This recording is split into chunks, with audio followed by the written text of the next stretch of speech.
오늘 우리에게 주시는 하나님 말씀은 누가복음 21장 5절부터 19절 말씀입니다. 제가 읽도록 하겠습니다.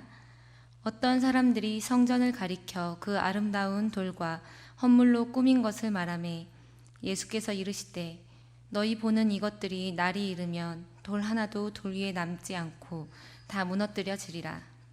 그들이 물어 이르되 선생님이여, 그러면 어느 때에 이런 일이 있겠사오며 이런 일이 일어나려 할 때에 무슨 징조가 있사오리이까? 이르시되 미혹을 받지 않도록 주의하라. 많은 사람이 내 이름으로 와서 이르되 내가 그라하며 때가 가까이 왔다 하겠으나 그들을 따르지 말라. 난리와 소요의 소문을 들을 때에 두려워하지 말라. 일이 먼저 있어야 하되 끝은 곧 되지 아니하리라. 또 이르시되 민족이 민족을, 나라가 나라를 대적하여 일어나겠고 곳곳에 큰 지진과 기근과 전염병이 있겠고 또 무서운 일과 하늘로부터 큰 징조들이 있으리라. 이 모든 일 전에 내 이름으로 말미암아 너희에게 손을 대어 박해하며 회당과 옥에 넘겨주며 임금들과 집권자들 앞에 끌어가려니와 이 일이 도리어 너희에게 증거가 되리라. 그러므로 너희는 변명할 것을 미리 궁리하지 않도록 명심하라. 내가 너희의 모든 대적이 능히 대항하거나 변박할 수 없는 구병과 지혜를 너희에게 주리라. 심지어 부모와 형제와 친척과 벗이 너희를 넘겨주어 너희 중에 몇을 죽이게 하겠고 또 너희가 내 이름으로 말미암아 모든 사람에게 미움을 받을 것이나 너희 머리털 하나도 상하지 아니하리라. 너희의 인내로 너희 영혼을 얻으리라. 아멘. 아멘. 사랑하는 우리 성도 여러분, 혹시 곡성이라는 영화 보셨나요? 영화 포스터를 보면 현혹되지 마라 라는 문구가 강하게 써 있습니다. 곡성이라는 마을에 사건이 일어났는데 사람들 모두가 뭐가 진짠지 모르고 정신을 뺏겨서 여기저기 소문에 휘둘리고 의심하게 되는 영화예요. 현혹이라는 것이 그런 것입니다. 정신을 뺏겨서 정작 봐야 되고 해야 하는 걸 잊게 되는 것입니다.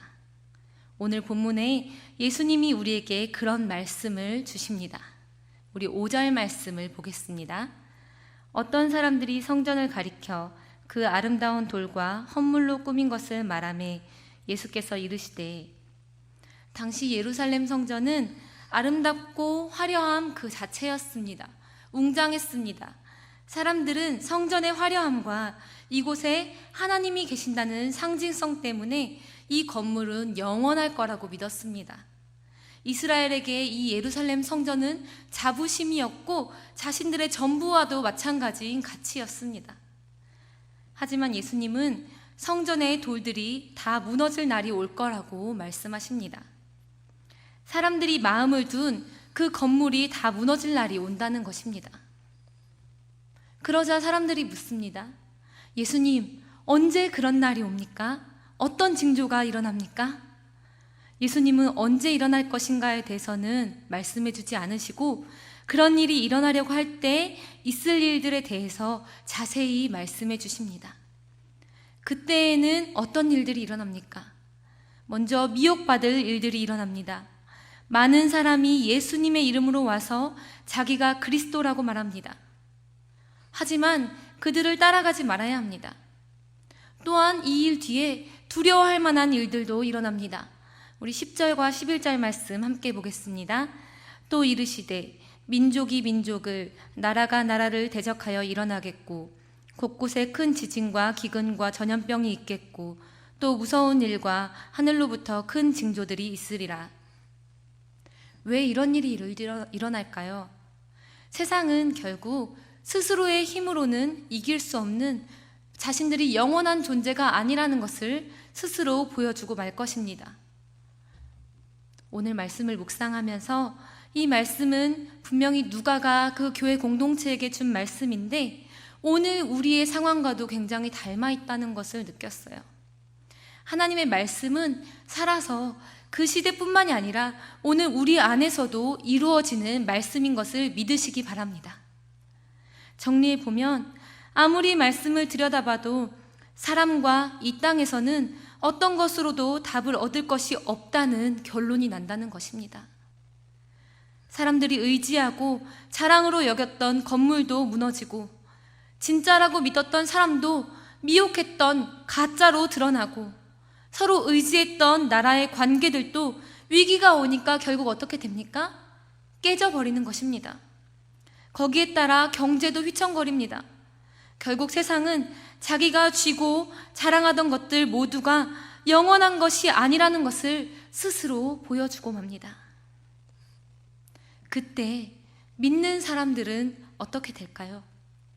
떵떵거리며 살고 있을까요?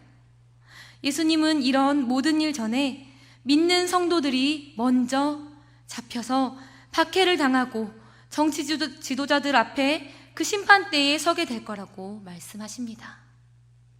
이게 무슨 날벼락입니까? 그런데 이게 오히려 예수님을 증언하는 기회가 된다고 합니다. 그러므로 우리는 어떻게 살아남을지, 어떻게 변명할지 그러한 말을 생각하지 않아야 합니다. 왜냐하면 성령님께서 모든 적들이 맞서거나 반박할 수 없는 말솜씨와 지혜를 우리에게 주실 것이기 때문입니다. 믿음으로 인해서 우리는 더욱더 심각한 일도 겪을 것입니다. 우리의 부모와 형제와 친척과 친구들까지 우리를 죽이려고 하고 미워할 거예요. 믿음으로 살면 사람들로부터 인정을 받기도 하지만 종말의 때, 그 마지막 때에는 더 큰 미움을 받습니다. 사랑하는 성도 여러분, 그런데 그것은 우리에게 아주 당연한 것이 되어야 합니다. 그 이유는 사람들이 바로 우리 예수님을 미워하기 때문입니다. 우리가 사람들에게 미움받을 때 예수님은 우리에게 무엇을 하십니까? 어떤 일을 해주실 수 있으십니까? 우리 17절, 18절 말씀 같이 보겠습니다. 시작. 또 너희가 내 이름으로 말미암아 모든 사람에게 미움을 받을 것이나 너희 머리털 하나도 상하지 아니하리라. 아멘. 예수님께서는 우리의 머리카락 하나도 상하지 않도록 지켜주십니다. 우리와 함께 하시고 그 순간에 우리를 보호하십니다. 이 세상에 의지하고 믿었던 것들이 무너지고 믿는 사람들이 어려움을 겪으면서 도대체 하나님은 어디 있는 거야? 하나님이 살아계신 겁니까? 이렇게 원망할지도 몰라요. 곡성의 그 나홍진 감독도 가까운 가족이 죽음을 맞게 되면서 그런 원망스러운 마음으로 곡성이란 영화를 만들고 현혹되지 말아라 라는 메시지를 주고 싶었다고 하더라고요. 그런데 여러분, 우리가 정말로 현혹되지 말아야 할 것은 무엇입니까? 이런 때에, 이런 난리의 때에 우리는 어디에 마음을 두어야 합니까? 저는 어제 수요 예배를 드리면서 우리가 영적인 광야, 혼자만 남겨져서 각자 신앙을 지켜야 되는 이때에 정말 예수님을 믿는 사람은 그 믿는 것이 어떤 것인지 기준이 명확해야 된다고 하시는 그 말씀을 깊게 받아들였어요. 고통과 고난 속에 있는 그때가 목사님 말씀처럼 뭐가 좋을까 싶지만 정말로 하나님의 임재가 있는 순간임을 여러분 믿음으로 받으시기 바랍니다. 그러므로 우리는 영원한 것 없는 이때에 어디에 소망을 두어야 합니까? 우리 19절 말씀에서 확인하겠습니다. 같이 읽습니다. 시작. 너희의 인내로 너희 영혼을 얻으리라. 아멘. 우리 인생에서 싸우는 핵심은 세상이 진짜냐 아니면 하나님이 진짜냐 하는 싸움이에요. 우리는 이 신앙의 여정에서 끝까지 이 질문을 가지고 살아가게 됩니다. 우리의 연약한 믿음이 때로는 보이는 것을 의지하고 돈을 쫓아서 살기에 급급하지만 언젠가 그 모든 것은 우리를 배신하고 말 것입니다. 그것들은 영원함을 만들어낼 수 있는 힘이 없습니다. 행여 우리가 거기에 순복하고 우리가 그쪽으로 전향한다 하더라도 그들은 결국 멸망밖에 우리에게 주지 못할 것입니다. 우리가 찬양의 가사에도 있잖아요. 세상 흔들리고 사람들은 변하여도 나는 주를 섬기리. 이런 가사처럼 사랑하는 성도 여러분, 결국 우리는 다시 한번 본질로 가야 합니다. 삶의 직접적인 자리에서 믿음을 회피하고 다른 것에 마음 뺏겼던 그러한 모습들을 정리해야 할 것입니다. 모든 신자는 결국 세상과 하나님이 어떻게 다르느냐 하는 이런 고민 없이는 신앙생활을 할 수가 없어요. 세상을 따라서 우리는 살 수도 없습니다. 이때 우리가 할 수 있는 것은 무엇입니까? 이 세상을 고치려 나서는 것이 아니라 먼저 우리가 진짜 하나님의 자녀가 되는 것입니다. 그때만 영원한 것을 얻을 힘이 생기는 것입니다. 예수를 믿는 것은 세상을 기독교적으로 생각한다는 것을 말하는 거예요. 세상과 역사, 그리고 내 인생을 기독교식으로 생각하는 것입니다. 내 삶을 세상적으로 살고 기독교를 수단과 방법으로 도입하면 우리의 삶 가운데 말씀이 일하실 곳은 없습니다. 우리 성도들의, 진짜 믿는 사람들의 마음에 평강은 없는 것입니다. 사랑하는 성도 여러분, 오늘 우리는 어디에 마음을 두고 있습니까? 어디에 귀 기울이고 있습니까? 영원한 줄 알고 우리가 붙들었던 것이 무너지고 난리와 소문으로 우리를 괴롭힐 때 우리가 진정으로 마음 둘 곳은 어디입니까? 바로 그 예수님의 말씀, 영원한 소망이 있는 그곳인 줄 믿으시기 바랍니다. 오늘 이 아침 다시 한번 주님과의 자리를 찾기 원합니다. 회복하기 원합니다.